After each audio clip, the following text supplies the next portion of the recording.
இது ரொம்ப கவலைக்குரிய ஒன்றாக மாறி இருக்கிறது.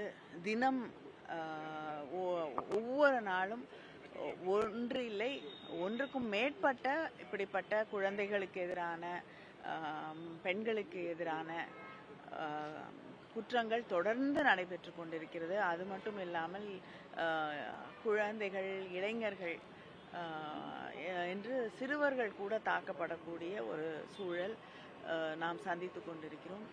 சட்டம் ஒழுங்கு இருக்கிறதா என்ற ஒரு பெரிய கேள்விக்குறியாக இருக்கக்கூடிய ஒரு சூழலிலே இன்று தமிழகம் மாட்டிக்கொண்டிருப்பதை நாம் கண்கூடாக பார்க்க முடிகிறது.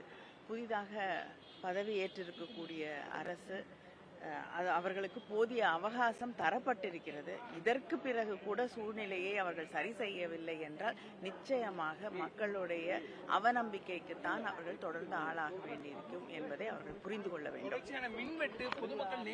ரொம்ப லேட் ஆயிடுச்சு.